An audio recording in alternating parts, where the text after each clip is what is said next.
Saio hau Nafarroako gobernuak diruz lagundu du.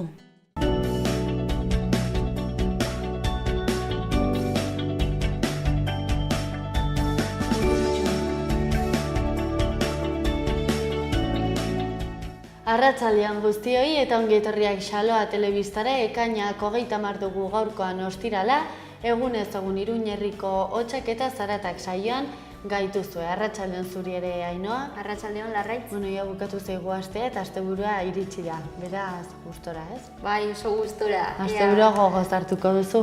Bai, bueno, oso bezala, ez? Bai, noski baietz. Bueno, zer dugu gaurko elkarrizketen tartean? Lehenengo zure elkarrizketa izanen dugu. Imanol Ibero etorriko da, Bizilur elkartean ekoizlea dena eta elkartea aurkeztu egingo du eta bere proiektuei buruz hitz egin. Oso ongi. Eta bestalde batetik gaurkoan Iratxe kontsumitzaile elkartetik Mikel Bezunartearekin izanen gara.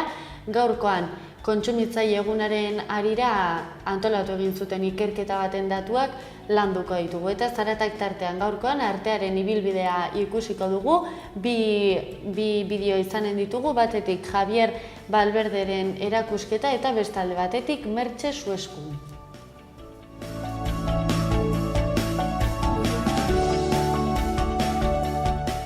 Has gaitezen gaurko efemerideekin.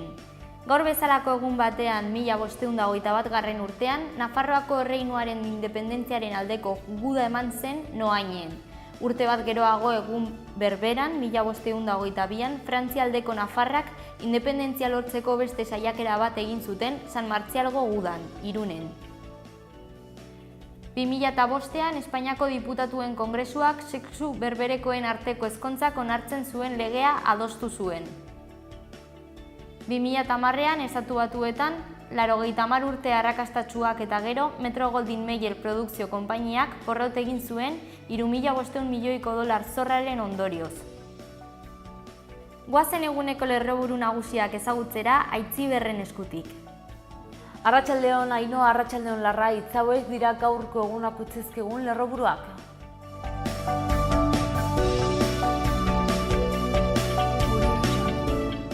Memoria historikoarekin hasiko dugu ekainako azken eguneko albistegia. Nafarroak haur lapurtuak sartu ditu frankismoaren biktimen legearen barruan.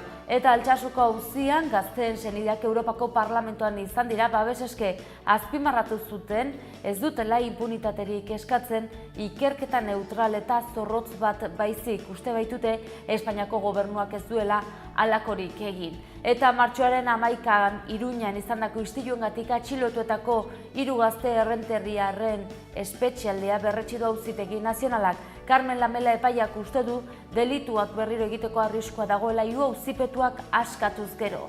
Alderdiak ere albiste gaurkoa Maria Txibitek jarraituko du PSN-ren idazkaritza nagusian alderdiaren barne prozesua atzo amaitu zen eta Txibite zen hautagai bakarra.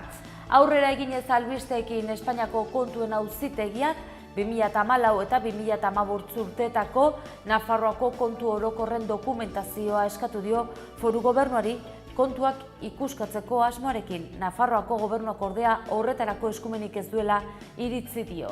Eta LAB eta ELA sindikatuek ekarpen bateratua egin diote Nafarroako kontratu publikoen legeari atzo aurkeztu zuten hau prentsaurrekoan.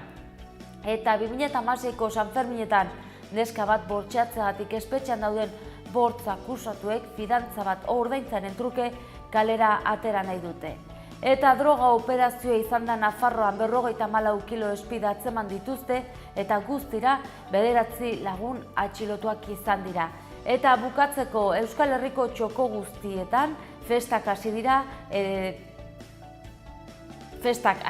dagoeneko eta astear daude hainbertze herrietan. Eta honekin lotuta bilgune feministak jaiak gozatzeko espazioa direla gogorarazi du.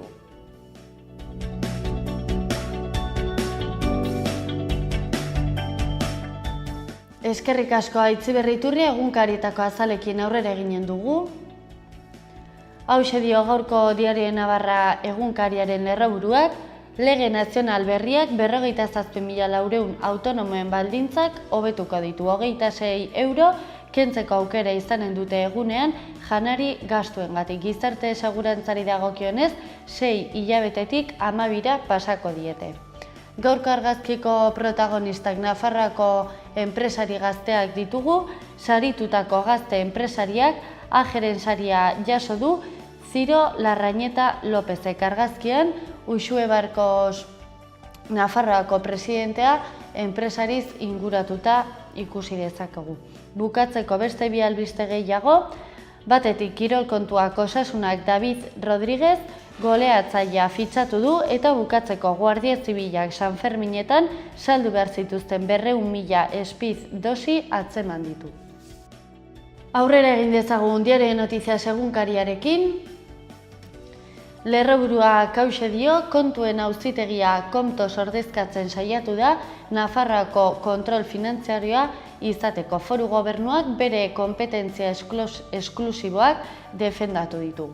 Bestalde, gaurko argazkiko protagonistak nana egiten den egoitzakoak ditugu, 13.000 hitzordu nana egiteko egunero 350 karneta eta 150 pasaporte egiten dira, baina hala ere gainezka egin dute Iruñeko egoitzan.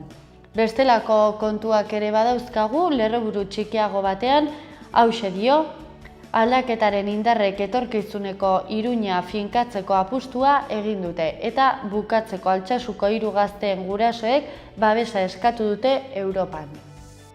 Bestelako kontuak Gara egunkarian, Lerroburuan Arabako hiriburuko kontuak, Gasteizek beste pauso bat eman du kartzelak gizatiarragoak izateko, alderdi guztien artean egin dute akordioa foru sozialarekin batera, baina PP alderdiak ez du akordio hau babestu.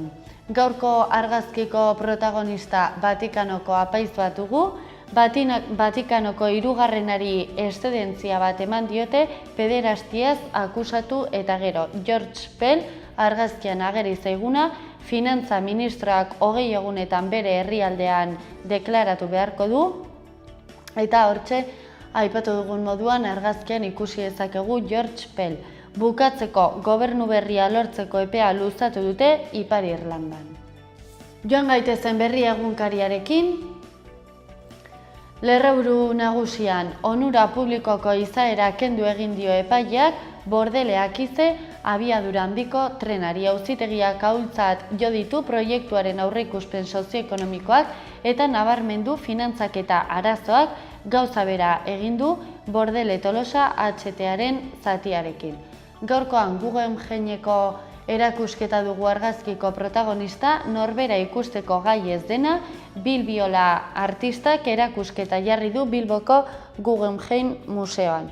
Bukatzeko beste bi albiste gehiago azpimarratuko ditugu, soilik PPek ez du eskatu gaixo larri dauden presoak aske uzteko akordioa.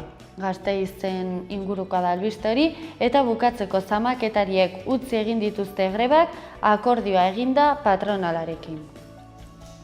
Eta bukatzeko joan gaitezen Euskal Herria Irratiko lagunengana, 3 albiste nabarmentzekoak, batetik 3. gradua eman diote Jose Diego Illanesi, bestalde emakume musikari aitzindariek hartuko dute aurten Brontze Peñaren festa saria, eta sari hori jasoko duten bi aurpegi ikusi ditzakegu hortxe, eta bukatzeko Nagore Lafaje gogoratzeko ekitaldia izanen da astelehenean.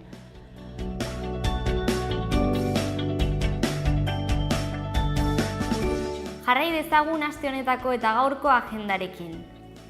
Gaur San Ferminen aurreko jaialdia.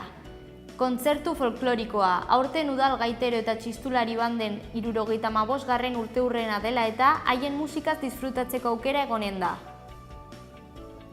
Gaur ere, larunbatera arte, kontzertu ezberdinak disfrutatzeko aukera egonen da. Infernu Festaren lehenengo edizioan, sarrera 12 euro aldez aurretik eta 15 euro lehiatilan. Gaur ere, Ardoaren gauaren 10. edizioa izanen da. Aurten zirku ikuskizunak, dantzak eta musika egonen dira, sarrera 20 euro.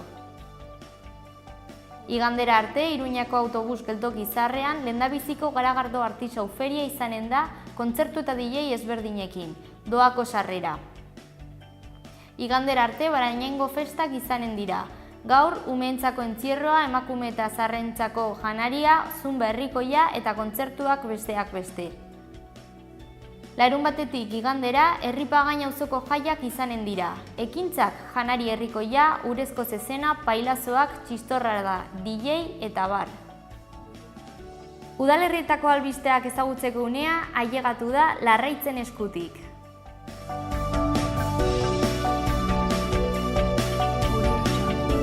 Aurrera egin dezagun eguneko albisteekin, gaur ekainak 30 dugu, ikus dezagun zenelako albisteak ditugun Iruñean eta Iruñerrian. Iruñarekin hasteko La Pamplonesak San Ferminen aurretiko kontzertua emango du gaur txistulari eta gaiteroekin, aurten 75. urteurrena betetzen duten bi taldeekin kontzertua Udaletxe plazan izanen da arratsaldeko 8:30 eta jarraian Pamplona kanta elkarteak ikuskizun bat eskainiko du. Bestelako kontuak Iruña aldean, San Ferminetako irudia lantzeko asmoarekin, Iruñeko udala Madrilen egonda estatu mailako eta baita nazioarte mailako komunikabide nagusiekin. Cristina Lorente izanen da, hemendik aurrera hiritar parte hartze berdintasun eta gizarte alduntze idazkari berria. Eta San Fermin kontuekin aurrera eginez, 11 enpresa eta entitatek 127.000 euro inguru jarri dituzte San Ferminak babesteko. Eta saltokiek hiria egiten dute zikloaren barruan, ekimenak asteburu honetan hainbat kontu izanen ditu Martin Azpiliko eta kalean, puzgarriak eta tren turistikoa izanen dira besteak beste. Iruña iluntzean zikloak San Ferminen ondoren jarraituko du, urrengo astean izanen dira urrengo ekitaldiak asteazken eta ostiralean San Ferminak eta gero. Eta bukatzeko Deskalzos kaleko igogailuen mantenu azterketa uztailaren 3 eta 4 eginen da gauean. Aurrera egin dezagun Atarrabiarekin. Atarrabiako udalak jaibusa antolatu du uda honetan herri desberdinetara joateko autorik hartu gabe, Elizondo, Lizarra, Gares eta Agoitzera joteko aukera izanen da. Kontu gehiago Atarrabia aldean, lehenengo mailako profesionaltasun ziurtagiria merkataritza laguntzaile izateko lortu nahi baldin baduzu, izen emateko epea ekainaren 19-tik 30 eta uztailaren 17-tik abuztuaren 10 izango duzu. Talde desberdinetako kideak diren pertsonako kontrataziorako enpresetarako diru laguntza deialdia kaleratu du Atarrabiako udalak. Eta bestalde Atarrabiako gauzerua aurkitzeko aukera izanen duzu abuztuaren 24ean ostegunarekin, gaueko 10-tatik 12:30 izanen da eta eguraldi txarrarekin bertan bera geratuko da ekimena. Pintura aire librean tailerra izanen duzu baita ere udan, izen emateko epea ekainaren 30ean bukatuko da, gaur bertan, astelehenetik ostiralera ematen hasten duten izena arratsaldeko 4-etatik 9 kulturetxean.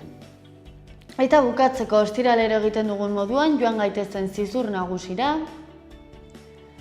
Zizur Nagusian establezimenduetako errotuluetan euskara erabiltzeko diru laguntza deialdia kaleratu du udalak eta bestelako diru laguntza bat ere emanen dute euskara ikastekoa hain zuzen ere 2016-17 ikasturteari dagokionez. Udalerrietako albisteak alde batera utzita joan gaitezen oraingoan eguraldiarekin.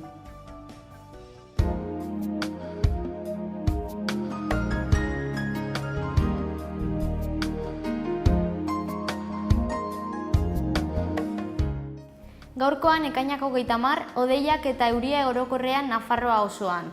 Gauean atertuz joango da eta ipar-mendebaldeko haizea ibiliko da bolada gogorrekin. Temperaturari dagokionez, pixka bat jaitsiko dira. Iruña aldean zerua estalita egongo da eta euria egingo du noizbehinka gaualdera arte.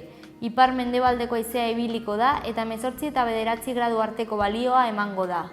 Baztanen gaur hodeiak nagusi eta euri ugari egingo du, batez ere ekialdean. Ipar-mendebaldeko haize bizia ibiliko da orokorrean eta 10 graduko minimak eta 4 graduko maximak izango dira.